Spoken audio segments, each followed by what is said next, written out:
আজকে আপনাদের সাথে শেয়ার করব ঈদের দিনে কিছু ব্যস্ততার মুহূর্ত।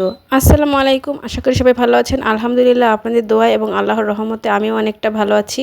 চলে এলাম নতুন একটি ভিডিও নিয়ে, সাথেই থাকবেন। আশা করি ভিডিওটা ভালো লাগবে। আর যে যেখান থেকে বসে আমার এই ভিডিওটি দেখছেন তাদেরকে জানাই অসংখ্য ধন্যবাদ। এটা ছিল গতকালকের ভিডিও, তো শেয়ার করছি আপনাদের সাথে আজকে। কালকে ঈদের দিন ছিল, ব্যস্ততার কারণে আপনাদের সাথে ভিডিওটা শেয়ার করতে পারিনি। তো যাই হোক, ভিডিওটা শুরু করছি সকাল থেকেই। তো সকালবেলা হচ্ছে যেই গরুটা হচ্ছে কোরবানি দেওয়া হবে সেটা কিন্তু গোসল করাতে হয়। তো সবাই হচ্ছে একটু পরে নামাজ পড়তে যাবে, এর জন্য হচ্ছে আগেই গরুটাকে খুব ভালোভাবে পরিষ্কার করে গোসল করানো হচ্ছে। এটারও কিন্তু একটা আনন্দ আছে। তো যাই হোক, সবাই মিলে একসাথে গোসল করাইতেছে, আর একটু পরেই কিন্তু তারা সবাই নামাজ পড়তে চলে যাবে। গরুটা কিন্তু দুদিন আগে আনা হয়েছে, তারপরেও সবার অনেক মায়া। আর দেখেন, যারা সারাটা বছর পালে তাদের কেমন লাগে।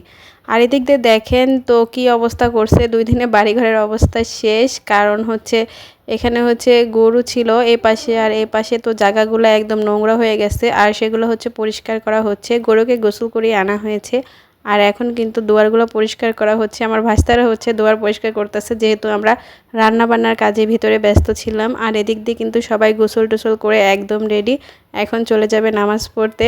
তো মাশাআল্লাহ, সবাইকে অনেক সুন্দর লাগছে, ভালো লাগছে।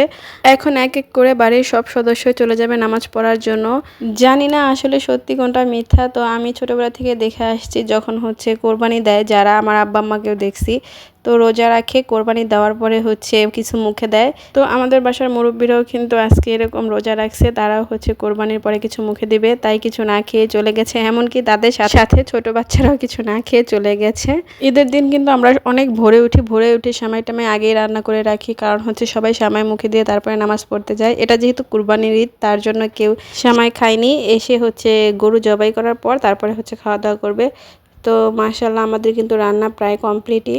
তো 2 রকম সেমাই হচ্ছে, আর এটা হচ্ছে ভাজা সেমাই। এটাকে আমরা ভাজা সেমাই বলি, চিনি আর নারকেল দিয়ে যেটা রান্না করা হয় তেলে ভেজে। আমার শ্বশুরবাড়িতে এই সেমাইটা সবাই অনেক পছন্দ করে। এই ভাজা সেমাইটা কিন্তু 2 থেকে 3 দিন ঘরে রেখে অনায়াসে খাওয়া যায়, বাহিরে রেখে খাওয়া যায়, এতে কোনো নষ্ট হয় না। যেহেতু তেলে ভাজা ভাজা করে এই সেমাইটা রান্না করা হয়, তার জন্য হচ্ছে নষ্ট হয় না। তো কুরমাটা কিন্তু এদিক দিয়ে হয়ে গেছে। তারপরে হচ্ছে এই তো ভুনা খিচুড়ি রান্নাও হয়ে গেছে। আজকে হচ্ছে গরুর মাংস রান্না করা হয় নাই, যেহেতু হচ্ছে আমাদের বাসায় কুরবানি দেওয়া হবে, এর জন্য। এই তো পোলাও হয়ে গেছে। যারা হচ্ছে কোরবানি দেয় তারা সকালে আসলে গরুর মাংস রান্না করে না। আমাদের হচ্ছে শুধু মুরগির এই কোরমাটাই রান্না হয়েছে। তো গরু জবাই দেওয়ার পর হচ্ছে, যখন গরু জবাই দেওয়ার পর কাজগুলো সব কমপ্লিট হয়ে যাবে, মাংস ভাগাভাগি করা হয়ে যাবে, তারপরে হচ্ছে মাংসটা রান্না করা হবে। তো যাই হোক, এদিক দিয়ে হচ্ছে আমি বিছনাটা গুছিয়ে নিতেছি, বাচ্চা কাচ্চা সব হচ্ছে রেডি করাই দিছি, সব কিছু গুছিয়ে নিয়েছি। আর সবাই নামাজ পড়তে চলে গেছে। ওদিক দিয়ে রান্না বান্না শেষ করে এদিক দিয়ে হচ্ছে এখন বিছনাগুলো সব গুছিয়ে নিতেছি। একটু পরেই হচ্ছে নামাজ পড়ে সবাই চলে আসবে। তো যাই হোক, এদিক দিয়ে দেখেন নামাজ পড়ে কিন্তু সবাই গরুটাকে মাঠে নিয়ে আসছে। আমাদের বাড়ির সামনে একটা মাঠ আছে, তো সেই মাঠে আনা হয়েছে। তো এখানে হচ্ছে গরুটাকে জবাই করা হবে। তো খুবই মায়া, আর আসলে খারাপ লাগে এই মুহূর্তটা, আসলে খুবই খারাপ লাগার একটা মুহূর্ত। তো এদিক দিয়ে কিন্তু চামড়া টামড়া ছুলে মাংস অলরেডি আনা শুরু করে দিছে, অল্প অল্প করে সবাই নিয়ে নিয়ে আসছে। আর যে পরিমাণ রোদ উঠছে, প্রচুর রোদ উঠছিল, আর সবার গরম লাগবে এই কারণে আমার শাশুড়ি হচ্ছে লেবু দিয়ে শরবত বানাই দিতেছিল। তো লেবু শরবতটা কিন্তু শরীরের জন্য অনেক উপকারী গরমের মধ্যে। তো কাজ করবে সবাই, হয়তো খারাপ লাগবে, এই কারণে হচ্ছে আমার শাশুড়ি আগেই কিন্তু শরবতটা বানিয়ে রেডি করে রাখছে। একটা কথা, কেউ যদি ভিডিওটা দেখতে দেখতে লাইক দিতে ভুলে যান, অবশ্যই একটি লাইক দিয়ে দিবেন। আর হচ্ছে এদিক দিয়ে দেখেন সবাই কিন্তু বসে পড়ছে গরু বানানোর জন্য। এটাও একটা আনন্দ, একটা খুশি। এই একটা দিনে সবাই কিন্তু এই জিনিসটা শামিল হতে চায়, মাংস বানানোর। আসলে সবাই চায় এই কুরবানির ঈদে কুরবানি দেওয়ার জন্য, কিন্তু হয়তো অনেকের সামর্থ্য থাকে, অনেকের সামর্থ্য থাকে না। তো সব সময় যে সামর্থ্য থাকবে এমনও না, তবুও যাদের সামর্থ্য থাকে অবশ্যই তারা দেওয়ার চেষ্টা করবেন আল্লাহর খুশির জন্য। এটা আমাদের আসলে সামর্থ্য থাকলে দেওয়া উচিত, আর সামর্থ্য না থাকলে তো সেটা অন্য বিষয়। কারণ টাকা পয়সা কিন্তু এখানে কোনো বড় ব্যাপার না, আল্লাহকে খুশি করাই হচ্ছে বড় ব্যাপার। কত দাম, কত মণ মাংস হবে, কত কেজি মাংস হবে, এটা কিন্তু বড় কোনো বিষয় না। আর এদিক দিয়ে দেখেন, এটা কিন্তু আমার ননদের মেয়ে, খুব সুন্দর করে সাজছে, মাশাআল্লাহ খুব সুন্দর লাগছে। আর আমার ছেলের অবস্থা দেখেন, ও হচ্ছে আজকে গরু জবটা একদম সামনে থেকে দেখছে, যে কারণে ও অনেকটাই শকড হয়ে গেছে। গতবার যখন ছোট ছিল তখন দেখা গেছে ও হচ্ছে গরুর মাংস বানাইছে, টুকাইছে, দুষ্টামি করছে। তো এইবার হচ্ছে ও গরুর মাংসের কাছেই যাইতেছে না, ওর চাচুদের সাথে দুষ্টামিও করতেছে না। মানে ও যেহেতু কাছে থেকে দেখছে খুব বড় একটা ভয় পাইছে ও। তো যাই হোক, এদিক দিয়ে কিন্তু বৃষ্টিও প্রায় নাইমে গেছিলো একদম। তারপরে হচ্ছে এখানে যে উপরে চলে আসা হয়েছে সবাইকে নিয়ে। তো মাংস প্রায় বানানো শেষ, এখন হচ্ছে ভাগাভাগি হচ্ছে। এই মাংসগুলোকে এখন 3 ভাগ করা হচ্ছে। এক ভাগ হচ্ছে আমাদের নিজেদের জন্য, এক ভাগ হচ্ছে গরিব মানুষের জন্য, আরেক ভাগ হচ্ছে সমাজের জন্য।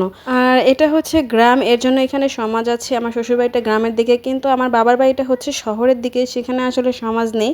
সেখানে হচ্ছে এক ভাগ নিজের জন্য থাকে, আরেক ভাগ থাকে আত্মীয় স্বজনের জন্য, আরেক ভাগ থাকে আশেপাশের মানুষ এবং গরিব মানুষ যারা আসে ফকির মিসকিন তাদের জন্য থাকে।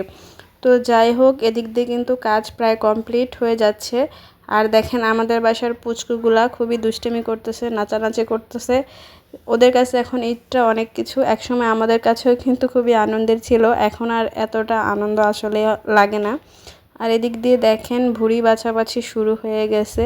অনেকে কিন্তু এই গরুর হুঞ্জুরি মানে ভুঁড়ি পরিষ্কার করতে একদমই পছন্দ করে না বা ভালো লাগে না। একটা কথা কি জানেন, আমার কিন্তু ভুঁড়ি বাছতে খুবই ভালো লাগে। আর যখন এই ভুঁড়িটা পানি দিয়ে সিদ্ধ করা হয় তখন যে স্মেলটা বের হয় সেটা কিন্তু আসলে আমার অনেক ভালো লাগে।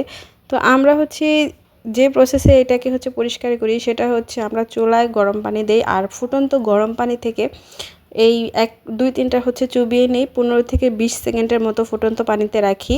তারপরে হচ্ছে উঠিয়ে নেই। তারপরে দেখেন মাশাআল্লাহ কি সুন্দর হয়ে পরিষ্কার হয়ে গেছে। কিন্তু ভুঁড়িগুলো বেশিক্ষণ পানিতে রাখা যাবে না, কারণ এতে করে কচরা ধরে যাবে, উঠবে না। আবার কম সময়ও রাখা যাবে না, এটার একটা নির্দিষ্ট সময়।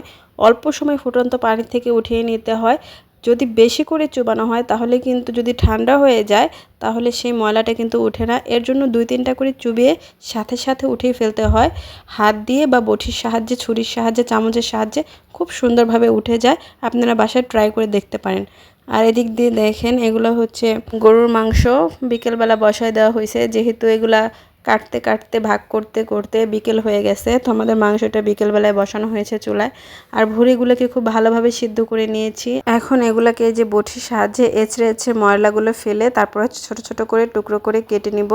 কার কার ভুঁড়ি খেতে ভালো লাগে অবশ্যই কমেন্ট করে জানাবেন। আমার কিন্তু গরুর মাংসর চেয়ে গরুর ভুঁড়িটা খেতে মানে বেশি ভালো লাগে ভাজা ভাজা করে রান্না করলে। এদিক দিয়ে আমাদের মাংস কিন্তু অলরেডি হয়ে গেছে মাশাআল্লাহ, অর্ধেক খাওয়াও হয়ে গেছে। এটা আমি পরে ভিডিও করছি, কারণ কোরবানির মাংসটা সবাই অনেক পছন্দ করে। তো কষানোর থেকে বাড়ির সবাই খেয়ে ফেলছে। আর আমরা হচ্ছে যেহেতু কাজ করতেছিলাম আমরা খেতে পারি নাই। তো বাড়ির বউজিরা তো আসলে একটু পরেই খায়, কারণ তাদের কাজ থাকে, ব্যস্ত থাকে। তো এদিক দিয়ে কিন্তু প্রায় সবাই খেয়ে ফেলছে, মাংস অর্ধেক হয়ে গেছে। আর আমরা তো ওইদিকে কাজ করতেছি আসলে, যে কারণে এখন খাচ্ছি না, পরে খাবো। এই পর্যন্ত যারা ধৈর্য সহকারে আমার এই ভিডিওটা দেখলেন তাদেরকে জানাই অসংখ্য ধন্যবাদ। আর ভিডিওটা যদি একটু হলেও ভালো লাগে অবশ্যই লাইক, কমেন্ট, শেয়ার এবং সাবস্ক্রাইব করে আমার পাশেই থাকবেন। আর সবার কাছে অনুরোধ, প্লিজ প্লিজ প্লিজ একটা লাইক দিয়ে দিবেন। আজকে এ পর্যন্তই, ভালো থাকবেন সবাই, খোদা হাফেজ।